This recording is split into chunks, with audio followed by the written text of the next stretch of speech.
अस्सलामुअलैकुम वरहमतुल्लाहि वबरकातुहू। उम्मीद है आप सब लोग खैरियत से होंगे। Welcome to my YouTube channel कुरान एजुकेशन टीच बाय वजीहा। आज का लेक्चर स्टार्ट करते हैं। बिस्मिल्लाहिर्रहमानिर्रहीम। या बनी इसराईल, ए औलाद याकूब या ए बनी इसराईल, इज़कुरू याद करो निअमतिया मेरी नेमत को, अल्लती जो अनअमतु अता की थी मैंने, अलैकुम तुमको, व औफू और पूरा करो तुम, बिअहदी उस अहद को जो तुमने मुझसे किया, ऊफ़ी पूरा करूँगा मैं, बिअहदिकुम वो अहद जो मैंने तुमसे किया, व इय्याया और मुझ ही से फरहबून डरो। ए बनी इसराईल याद करो मेरी उस नेमत को जो अता की थी मैंने तुमको, और पूरा करो तुम उस अहद को जो तुमने मुझसे किया, पूरा करूँगा मैं वो अहद जो मैंने तुमसे किया, और मुझ ही से डरो। इन आयात से पहले या अय्युहन्नास इस्तेमाल करके तमाम इंसानों को दावत दी गई है, और अब यहाँ पर या बनी इसराईल ख़ास तौर पर बनी इसराईल को ख़ताब किया गया है। और ये ख़ताब तीन तरह से है। पहले ये कि अल्लाह ताला ने उनके ऊपर जो इनामात किए, जो उनको नेमतें अता की, उनके बारे में अल्लाह ताला ने उनको ये नेमतें अता की। दूसरा किस तरह की उनकी बदआमालियों पे है, उन्होंने अल्लाह ताला से जो वादे किए थे इनामात के बदले में पूरा करने थे, उन्होंने अपने जो वादे उन्होंने पूरे नहीं किए, उन्होंने बदआमालियाँ की, उनके बारे में है। और तीसरा ये है कि उनको जो सज़ाएँ मिली थी अपनी बदआमालियों के इवज़, उनके बारे में। ये इन तीन तरह से सूरह बकरा में बनी इसराईल से ख़ताब किया गया है। इसराईल हज़रत याकूब अलैहिस्सलाम का नाम या लक़ब था, जिसके मायने हैं अल्लाह ताला का बंदा, इसलिए उनकी औलाद को बनी इसराईल कहा जाता है। बनी इसराईल में सबसे पहले पैगंबर हज़रत यूसुफ अलैहिस्सलाम और आखिरी पैगंबर हज़रत ईसा अलैहिस्सलाम थे। रसूलुल्लाह सल्लल्लाहु अलैहि वसल्लम के ज़माने में बनी इसराईल को ये सारा कुछ याद करवाया गया था, क्योंकि वो अपने बुज़ुर्गों की बद आदतों में उनके नक्श कदम पर चल रहे थे। गुज़िश्ता बनी इसराईल के साथ साथ आप सल्लल्लाहु अलैहि वसल्लम के ज़माने में मौजूद बनी इसराईल के अमाल बद का भी ज़िक्र फरमाया गया है कि वो रसूल सल्लल्लाहु अलैहि वसल्लम को पहचानने के बावजूद कुफ़र किया। उन्होंने किताबुल्लाह में तहरीफ़, जिब्रील अलैहिस्सलाम से अदावत की, जादू करना, एक दूसरे को कत्ल करना वगैरह, ये सब कुछ बनी इसराईल के अहवाल इतनी तफसील से बयान करने का मकसद ये भी है कि उम्मत मोहम्मद सल्लल्लाहु अलैहि वसल्लम इन तमाम बद आदतों को ना अपनाए, बल्कि इनसे बचे और इनके नताइज से डरे।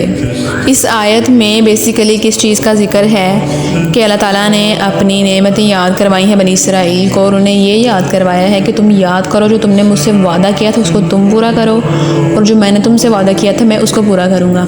इस आयत में तफसील बयान नहीं हुई कि क्या अहद किया गया था। सूरह माइदा की आयत नंबर 16 में इस बात की तफसील मौजूद है।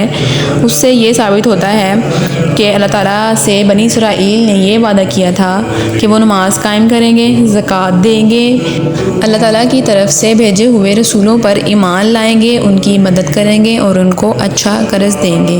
और अल्लाह ताला का इनसे ये अहद था कि अल्लाह ताला उनके साथ होंगे, उनके गुनाह दूर करेंगे, और उन्हें जन्नत की बशारत दी गई थी कि वो अगर अल्लाह ताला से अपना अहद पूरा करेंगे तो अल्लाह ताला उस अहद के इवज़ उन्हें जन्नत देगा। नेक्स्ट आयात हैं। बिस्मिल्लाहिर्रहमानिर्रहीम। व आमिनू और ईमान लाओ, बिमा उस पर जो, अनज़लतु नाजिल की है मैंने, मुसद्दिकन जो तस्दीक कर रही है, लिमा इसकी जो, माकुम तुम्हारे पास मौजूद हैं, वला और ना, तकूनु बनो तुम ही, अव्वला सबसे अव्वल, काफिरिम मुनकर बिही उसके, वला और मत, तश्तरू बेचो, बी आयाती मेरी आयात को, समानन कलीलन थोड़ी कीमत पर, व इय्याया फत्तकून और मेरे गज़ब से बचो। और ईमान लाओ उस पर जो नाजिल की है मैंने, जो तस्दीक कर रही है उसकी जो तुम्हारे पास मौजूद है, और ना बनो तुम ही सबसे अव्वल मुनकर उसके, और मत बेचो मेरी आयात को थोड़ी कीमत पर, और मेरे गज़ब से बचो। वला और ना, तलबिसु मुश्तबा बनाओ, अल हक्का हक को, बिल बातिल बातिल का रंग चढ़ाकर, व तक्तुमु और मत छुपाओ, अल हक्का हक को, व अंतुम और तुम, तालमून जानते बूझते हो। और ना मुश्तबा बनाओ हक को बातिल का रंग चढ़ाकर, और मत छुपाओ हक को कि तुम जानते बूझते हो। اب ان آیات میں یہ کہا گیا ہے کہ تم سب سے پہلے اول منکر تم نہ بنو، تم تو جانتے بوجھتے ہو ہم نے وہ کتاب نازل کی جو تصدیق کر رہی ہے اس کی جو تمہارے پاس موجود ہے۔ اس سے ثابت ہوتا ہے کہ قرآن مجید سے پہلے جو کتابیں نازل کی گئی تھیں تورات، زبور، انجیل، ان میں اس بات کا ذکر آیا تھا کہ رسول صلی اللہ علیہ وآلہ وسلم نے آنا ہے، ایک آخری پیغمبر نے آنا ہے اور قرآن مجید نے نازل ہونا ہے۔ ان کتابوں میں اس بات کا ذکر آیا تھا اور وہ کتابیں ان کے پاس موجود تھیں، وہ یہ جانتے بوجھتے بھی ماننے سے انکار کر رہے تھے۔ ان کی ضد کیا تھی وہ انشاءاللہ ہم سورۃ بقرہ میں ہی نیکسٹ دیکھیں گے۔ وَلَا تَشْتَرُوا اور مت بیچو میری آیات کو تھوڑی قیمت پر۔ اس سے مراد یہ ہے کہ دنیاوی مفاد کے لیے آیات الہی کو نہ چھپانا۔ قرآن مجید کی آیات ایک دوسرے کی تفسیر بیان کرتی ہیں۔ اگر ہم صرف ایک آیت کو دیکھیں گے آگے یا اس سے پیچھے والی آیات نہیں دیکھیں گے تو ہمارے لیے مطلب صحیح سے سمجھنا مشکل ہے۔ اگر ہم اس ایک آیت کو چھپا دیں اور دوسری آیت کو ظاہر کر دیں کہ ایک آیت جو ہے وہ ہمارے نفس کی خواہش کے اکارڈنگ ہے اور دوسری جو آیت ہے اس سے ہماری خواہش جو ہے پوری نہیں ہو رہی، ہم پر پابندی لگ رہی ہے، تو ہم اس کو چھپا دیں تو اس طرح سے ہمارے لیے حق بات جاننا مشکل ہوگا۔ اسی لیے یہ فرمایا گیا ہے کہ وَلَا تَشْتَرُوا اور مت چھپاؤ میری آیات کو، مت بیچو میری آیات کو تھوڑی قیمت پر۔ سورۃ بقرہ میں ہی نیکسٹ اس کے بارے میں فرمایا گیا ہے، بے شک جو لوگ چھپاتے ہیں اللہ نے کتاب میں جو اتارا ہے اور اس کے بدلے تھوڑی قیمت حاصل کرتے ہیں، یہ لوگ اپنے پیٹوں میں آگ کے سوا کچھ نہیں کھا رہے اور نہ اللہ ان سے قیامت کے دن بات کرے گا اور نہ انہیں پاک کرے گا اور ان کے لیے دردناک عذاب ہے۔ یہی لوگ ہیں جنہوں نے گمراہی کو ہدایت کے بدلے اور عذاب کو بخشش کے بدلے خریدا، سو وہ آگ پر کس قدر صبر کرنے والے ہیں۔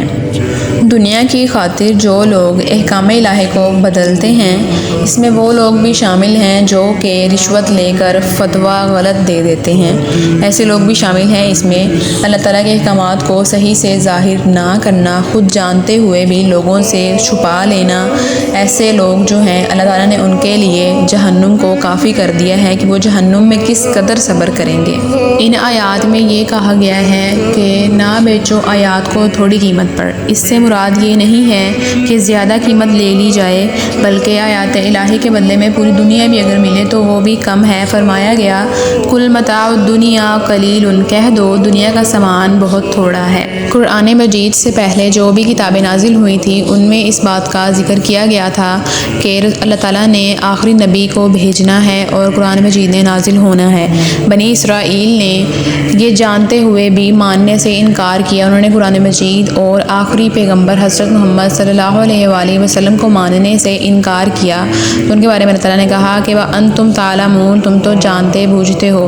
انہوں نے جانتے بوجھتے بھی، حق وہ جانتے تھے لیکن انہوں نے پھر بھی اس کو باطل کا رنگ چڑھایا، حق جانتے ہوئے بھی انہوں نے یہی کہا کہ یہ جھوٹ ہے، انہوں نے ماننے سے انکار کیا تھا۔ اور ان آیات میں اللہ تعالیٰ ان کو یاد کروا رہے ہیں کہ تم جانتے بوجھتے ہوئے حق و باطل کا رنگ مت چڑھاؤ۔ اگر کوئی کوسچن ہو تو کمنٹ میں کریں، اس کے علاوہ ویڈیو اچھی لگی تو لائک کریں، شیئر کریں، سبسکرائب کریں، دعاؤں میں یاد رکھیں۔ جزاک اللہ، السلام علیکم۔